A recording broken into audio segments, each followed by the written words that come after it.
Hello मेरे दोस्तों, कैसे हैं आप लोग। मेरी उम्मीद और मेरा विश्वास आपके साथ है सब कुछ अच्छा और बेहतर होगा। अगर आप विदेश जाने का सपना रखते हैं और सोच रहे हैं कि यार विदेश जाके थोड़ा पैसा कमाया जाए, तो बिल्कुल ये सही चैनल है। क्योंकि अगर आप विदेश जाने की सोच रहे हैं कि भाई आपको पता नहीं, अगर आपने ये चैनल देख लिया तो आपको बता रहा हूँ 100% आप विदेश जाने की इच्छा को, आप सपना अपना जो पूरा है पूरा कर सकते हैं। क्योंकि इस चैनल पर आपको अगर सिंगापुर आना है, मलेशिया आना है, यूरोपियन कंट्रीज में Poland, Malta, Croatia, Bulgaria, Romania, यहाँ पर जाना है जहाँ पर वेयर हाउस की job, hotels jobs, construction jobs, plumber, road, car driver, cab driver, bus driver, lorry driver, European countries में जो ट्रक ड्राइवर की नीड है, और मिडिल ईस्ट में Oman, Qatar, hospitality sector, hotel sector, construction sector, engineers के, अगर आप US Canada भी जाना चाहते हैं तो ये चैनल बिल्कुल आपके लिए। क्योंकि हमारा तो मकसद है भाई आप लोगों का सपना। सब मैं मेरा तो ड्रीम हर किसी का कि अगर आप इंडिया में 10-15 हज़ार रुपए की नौकरी मिल रही है, यार उस नौकरी से कुछ नहीं होने वाला है। अगर इंडिया में अपॉर्चुनिटीज नहीं मिल रही है,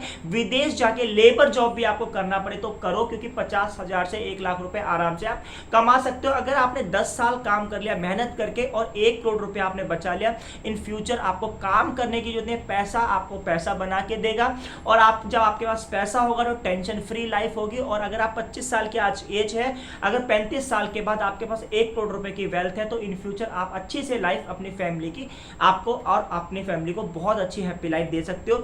एक सवाल आया था सिंगापुर आने से पहले, देखो सिंगापुर का इनकम टैक्स क्या होता है। तो वो ऐसा होता है, आप काफी लोग सोचते हैं कि जब सिंगापुर का वर्क परमिट मिल जाता है क्या सिंगापुर में टैक्स का। देखो आपको बताते हैं, अगर आपकी सैलरी $2,400 या $2,500 है, आपको महीने का कोई इनकम टैक्स नहीं पे करना है सिंगापुर का लॉ। क्योंकि यहाँ की जो एवरेज सैलरी, अगर आप जो साल का जो है $25,000 से ऊपर कमा रहे हो, यानी $25,000-26,000 आपकी सैलरी, आपका इनकम टैक्स जीरो आने वाला है। अगर आप 25,000 से ऊपर, क्योंकि यहाँ का जो टैक्स स्लैब जो जैसे इंडिया में होता है 3 लाख तक कुछ नहीं करना है, 3 से 5 लाख, जो 5 लाख अगर आपकी सैलरी है तो 3 से 5 2 लाख पर आपका 5.5 या 6% टैक्स लगेगा। अगर आपकी 10 लाख सैलरी है तो इस हिसाब से यहाँ का टैक्स स्लैब है। आप वेबसाइट पर जाके देख सकते हो, मेरी पुरानी वीडियो टैक्स स्लैब की देख सकते हो। तो एक सवाल आया था बाल्मीकि 458, भाई सिंगापुर में जॉब करने से पहले इंडिया में कौन सा अकाउंट खुलवाना चाहिए कि इनकम टैक्स का नोटिस ना आए। देखो ऐसा है,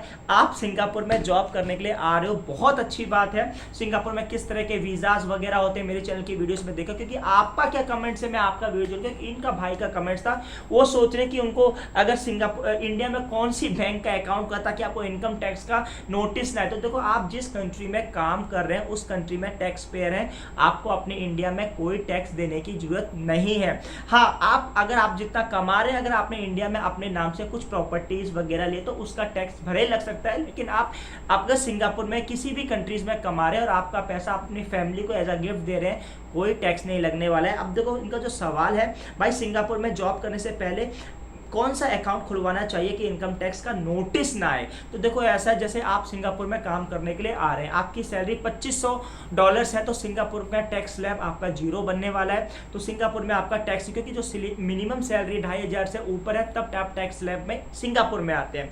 तो 2,500 का मतलब अगर आप इंडिया में देखा जाए तो 1.25 लाख रुपए के आसपास होता है। तो आप अपना जो सैलरी है, जो सेविंग्स है, आप अपनी वाइफ को, अपनी मम्मा के अकाउंट में आप डाल सकते हैं, जो टैक्स फ्री होता है। और आपको पता है 1 साल में 20 लाख रुपए तक की ट्रांजैक्शन अगर आप अपनी फैमिली को देते हैं एज अ गिफ्ट, तो कोई इनकम टैक्स नहीं आने वाला है। तो मैंने जो हिसाब लगाया है आपके हिसाब से, भाई सिंगापुर में, इंडिया में अकाउंट आपको कोई जरूरत नहीं है। अगर आप सिंगापुर में जॉब कर रहे हैं, सिंगापुर में आपका अकाउंट यहाँ खुल जाएगा, आप अपनी फैमिली का अकाउंट इंडिया में खुला सकते हैं। आप इंडिया में बहुत सारे ऐसे प्रोसीजर्स हैं, आप हर महीने की सैलरी अपनी मदर के अकाउंट में डाल सकते हैं, अपनी वाइफ के अकाउंट में डाल सकते हैं, अपने ब्रदर के अकाउंट में डाल सकते हैं। तो कोई इनकम टैक्स आने ही वाला नहीं है। क्योंकि अगर 5 साल भी आपने काम करा तो 50 लाख के आसपास अगर कमाओगे, 10-10 लाख रुपए 5 जगह बढ़ जाएंगे, तो कोई इनकम टैक्स आएगा ही नहीं। और वो भी पता है लीगल पैसा है, आप सिंगापुर में लीगली जॉब करो तो आप ट्रांसफर करोगे तो इंडिया में कोई नोटिस आने वाला नहीं। हाँ, इंडिया में अगर आप 10 लाख रुपए की सैलरी